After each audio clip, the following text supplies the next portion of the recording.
शुरुल्लाह के नाम से जो बड़ा मेहरबान निहायत रहम करने वाला है।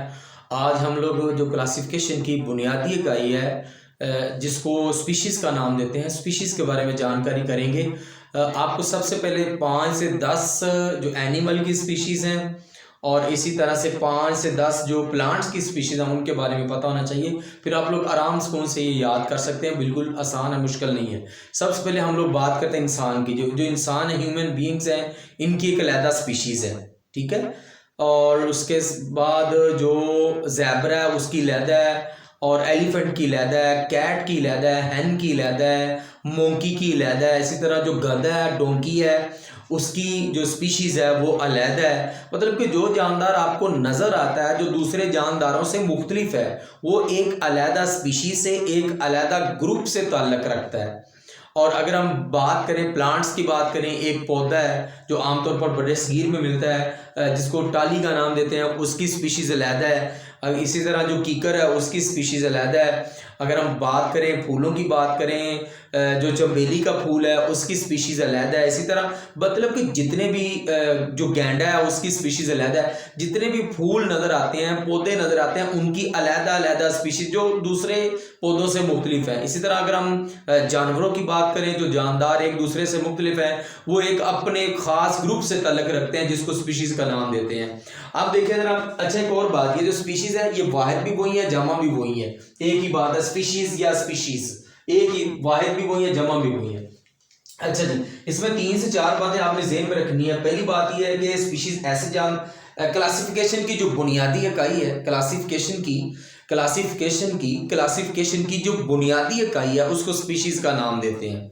मिसाल मैं आपको आम तौर पर जो है ना एक आम मिसाल बताता हूँ। मैं कहता हूँ ये जो लिविंग ऑर्गेनिज्म है उनकी बॉडी सेल से मिलकर बनती है, ठीक है। सेल जो है ना वो बेसिक यूनिट है लिविंग ऑर्गेनिज्म का। इसी तरह जो किताब है वो बेसिक यूनिट है लिविंग ऑर्गेनिज्म का।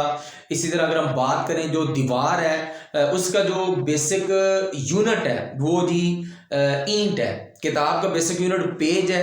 ह्यूमन बीइंग्स है, उनका बेसिक यूनिट क्या है जी, सेल है। इसी तरह जो क्लासिफिकेशन है, क्लासिफिकेशन की जो बुनियादी इकाई है वो जी स्पीशीज़ है।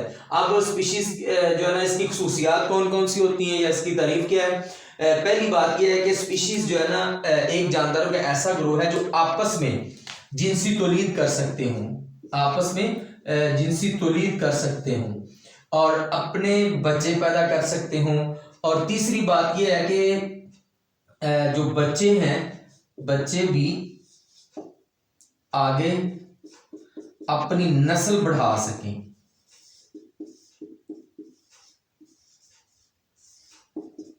मतलब यह है कि जो ऐसे जानदार जो एक दूसरे के साथ जिनसी तौलीद कर सकते हैं, जो है ना जिनसी तौलीद के नतीजे में उनके बच्चे पैदा होते हैं, फिर आगे उनके बच्चे जो है ना वो आगे फिर अपनी नस्ल को बढ़ा सकते हैं। एक लफ्ज़ देखो, फर्टाइल।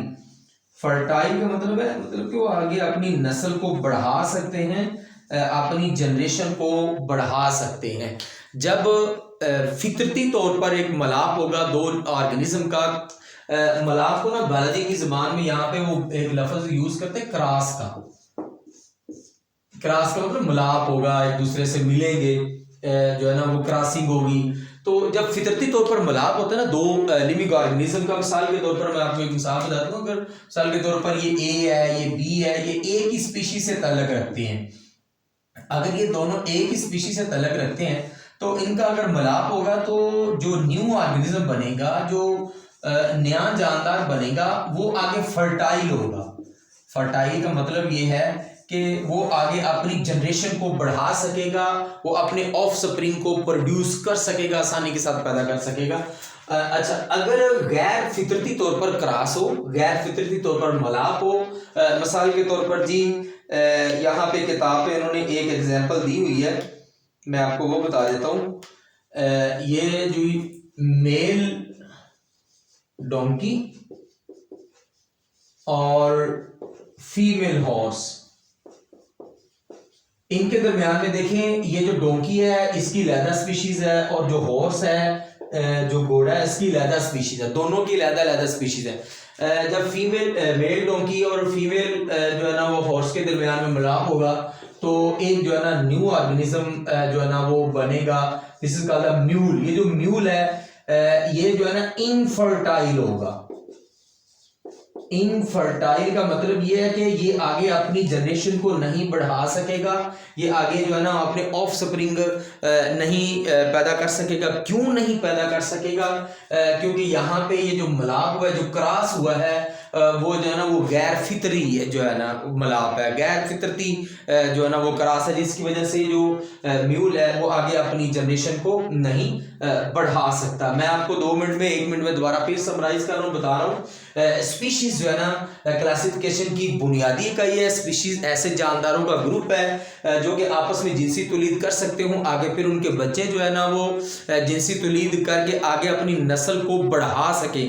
एक स्पीशीज के जानदार दूसरे स्पीशीज के जानदारों से अपने रवैयों के लिहाज से, अपनी ब्रीडिंग के लिहाज से, बाकी मामलात के हिसाब से जो है ना वो मुख्तलिफ होते हैं। जब फितरती तौर पर मिलाप होगा तो तब ऐसे जानदार पैदा होंगे, 2 जानदारों का जब मिलाप होगा तो ऐसे जानदार पैदा होंगे जो कि आगे अपनी नस्ल को बढ़ा सकते हैं। जब गैर फितरती तौर पर मिलाप होगा तो आगे ऐसे बच्चे पैदा होंगे जो कि ऐसी नस्ल आगे बढ़ेगी जो कि आगे फिर अपनी नस्ल को नहीं बढ़ा सकती। मिसाल के तौर पर यहाँ पर उन्होंने मेल डोगी और फीमेल हॉर्स के दरमियान में क्रॉस करवाया। ये लैदा स्पीशी है, डोगी की लैदा, हॉर्स की लैदा है, जो है ना वो गैर फितरती तौर पर जब मिलाप हुआ है तो एक नया जानदार बना है, this is called the mule. ये जो म्यूल है ये जो इनफर्टाइल होता है, ये जो है ना आगे अपनी जनरेशन को नहीं बढ़ा सकता।